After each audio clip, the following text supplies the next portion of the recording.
দর্শক মণ্ডলী, আপনারা প্রথমে নিচে এই ভিডিওটি দেখুন, তারপর ইনশাল্লাহ আমি শেষে অ্যান্সার দেব।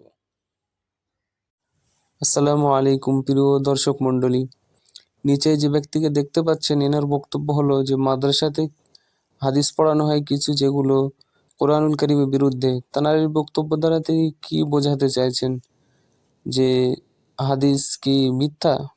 100টি হাদিস আমি আপনাদের সামনে তুলে ধরব, কোন কোন আয়াতের বিপক্ষে এই হাদিসগুলি শিক্ষা দেওয়া হয়। আপনারা সবাই শুনেছেন, একটি বেশ্যা স্ত্রীলোক তাকে মাফ করে দেওয়া হয়েছে, এটা নাকি রাসূল বলেছেন।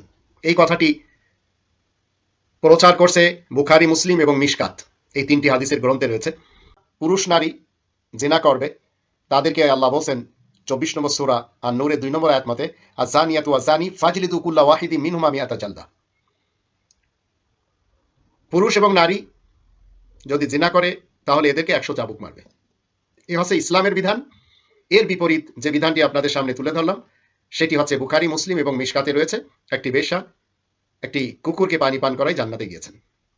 ইসলামে বেশ্যাদের কোনো জায়গা কি আছে? একটু চিন্তা করে দেখুন। এরপরে আসুন, কোরআন বলছে একজন মানুষ। দর্শক মণ্ডলী, আপনারা দেখলেন যে এই ব্যক্তি কিভাবে হাদিসের অপব্যাখ্যা করলো। সর্বপ্রথম আমাদেরকে জানতে হবে যে প্রত্যেক হাদিসের পিছনে কোনো না কোনো উদ্দেশ্য রয়েছে। তাহলে এই হাদিসের উদ্দেশ্য কি? এর উদ্দেশ্য হলো রাসূল সাল্লাল্লাহু আলাইহি ওয়াসাল্লাম আমাদেরকে এই শিক্ষা দিতে চাইছেন যে যেমন আমরা মানুষকে সম্মান করব, সাহায্য করব, কষ্ট দেব না, তেমনি পশু পাখিকেও আমাদেরকে সাহায্য করতে হবে, তাদেরকে কষ্ট দেওয়া যাবে না। কেননা তাদেরকেও কষ্ট দিলে জাহান্নামে যেতে হবে। সুতরাং মানুষকে কষ্ট দিলে শুধু জাহান্নামে যেতে হবে তেমনটি নয়, পশু পাখিকেও কষ্ট দিলে আমাদেরকে জাহান্নামে যেতে হবে।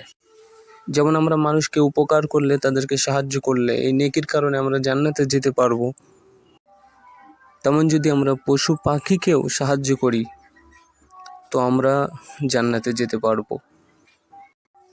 এটির একটি দলিল বা দৃষ্টান্ত দিতে গিয়ে রাসূল সাল্লাল্লাহু আলাইহি ওয়াসাল্লাম একটি ঘটনা, যেটি রাসূল সাল্লাল্লাহু আলাইহি ওয়াসাল্লামের আগের যুগে ঘটে গিয়েছে, অর্থাৎ এই মহিলাটির ঘটনা রাসূল সাল্লাল্লাহু আলাইহি ওয়াসাল্লাম ওহীর মাধ্যমে জানতে পেরেছেন। তো যেহেতু এটি একটি শিক্ষণীয় গল্প, সেই জন্য রাসূল সাল্লাল্লাহু আলাইহি ওয়াসাল্লাম সাহাবাদের সম্মুখে বয়ান করেছেন। এখন এই মহিলাকে শাস্তি কেন দেওয়া হয়নি কোরআন অনুযায়ী? যেমনটি ভিডিওতে এই ব্যক্তি বলছেন যে কোরআন অনুযায়ী তাকে কেন বেতের আঘাত করা হয়নি, হাদিস অনুযায়ী তাকে কেন মাফ করে দেওয়া হয়েছে? তাহলে হাদিস মিথ্যা? তাহলে দর্শক মণ্ডলী, আপনারাই বলুন, কোরআন রাসূল সাল্লাল্লাহু আলাইহি ওয়াসাল্লামের যুগে নাজিল হয়েছে, আর এই মহিলার যুগ হলো রাসূল সাল্লাল্লাহু আলাইহি ওয়াসাল্লামের যুগের আগে। তাহলে কোরআন দ্বারা এই মহিলাকে কিভাবে শাস্তি দেওয়া যেতে পারে? কখনোই সম্ভব?